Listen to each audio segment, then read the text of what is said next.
আজকের পর্বে শেয়ার করব দারুণ স্বাদের খুব নরম তুলতুলে একটা পিঠের রেসিপি। কোনো ঝামেলা ছাড়াই খুব কম সময়ের মধ্যে এই পিঠেটা বানিয়ে নেওয়া যায় আর খেতে হয় খুবই টেস্টি। নমস্কার বন্ধুরা, ডিম্পি উইথ কুকিং চ্যানেলে সবাইকে স্বাগত জানিয়ে শুরু করছি আজকের রেসিপি। দোকানের কেনা চালের গুঁড়ো আর নারকেল দিয়ে আমি এই পিঠেটা বানিয়ে দেখাবো। তো ভিডিওটি প্রথম থেকে লাস্ট পর্যন্ত দেখতে থাকো, আশা করছি ভালো লাগবে। তো পিঠে তৈরি করার জন্য প্রথমে আমি দুধের মালাইটা তৈরি করে নেব। এর জন্য কড়াইয়ে দিয়ে দিচ্ছি 1 লিটার দুধ। ডাইরেক্ট দুধ দিতে গেলে অনেক সময় কড়াইয়ে ধরে যায়, তো সেজন্য আমি একটু জল দিয়ে দুধটা দিয়ে দিলাম। আমি এখানে প্যাকেটের দুধ নিয়েছি, তোমরা চাইলে গরুর দুধ দিয়েও করতে পারো, তবে গরুর দুধ দিয়ে করলে একটু সময় লাগবে। তো আমি সামান্য একটু দুধ তুলে রাখছি।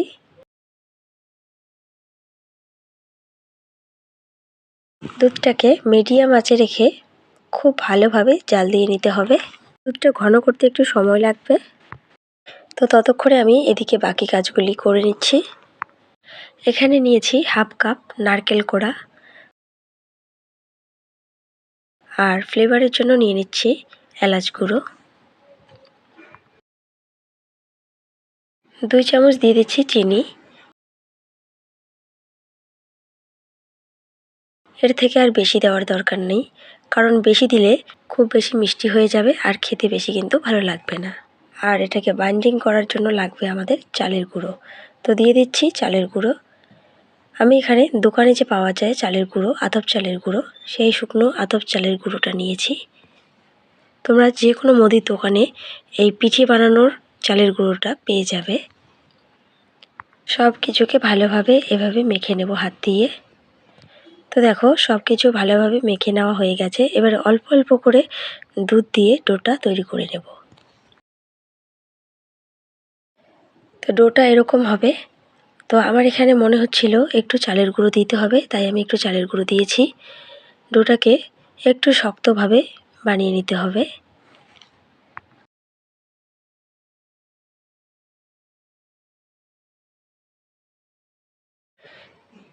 তো এরকম শক্ত করে ডোটা তৈরি করে নিতে হবে।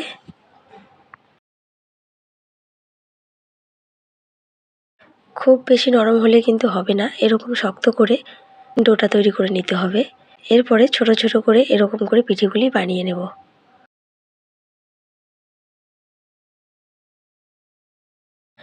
পিঠেগুলি কিন্তু ঠিক এরকম ছোট ছোট করে বানিয়ে নিতে হবে।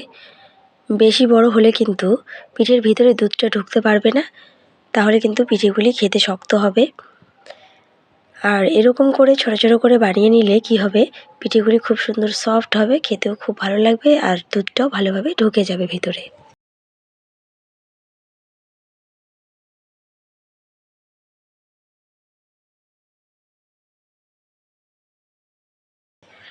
তো দেখো ছোট ছোট বলের মতো করে পিঠেগুলি আমি বানিয়ে নিয়েছি। আর এদিকেও দুধটা খুব সুন্দরভাবে ঘন হয়ে এসছে।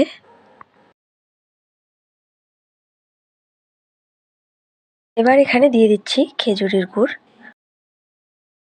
অনেকে বলে খেজুরের গুড় নাকি দুধে দিলে দুধটা ফেটে যায়, তবে গুড়ের কোয়ালিটি খুব ভালো হলে দুধটা ফেটে যায় না।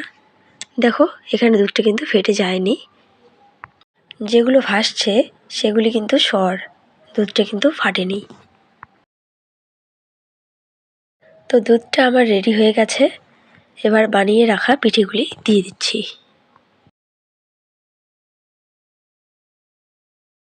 পিঠেগুলি খুবই আস্তে আস্তে করে এভাবে নাড়াচাড়া করতে হবে, যাতে পিঠেগুলি ভেঙে না যায়। যেহেতু পিঠেগুলি খুবই নরম, তাই আস্তে আস্তে এভাবে নাড়াচাড়া করে দিতে হবে। পিঠেটা মোটামুটি 6 থেকে 7 মিনিট মিডিয়াম টু হাই আছে ভালোভাবে জাল দিয়ে নেব।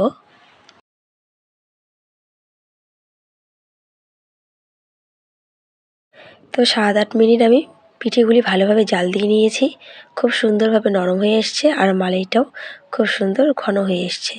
মালাইটা আমি এরকমই রাখবো, বেশি ঘন রাখবো না, কারণ ঠান্ডা হওয়ার পরে আরও অনেকটাই কমে যাবে আর ঘন হয়ে যাবে।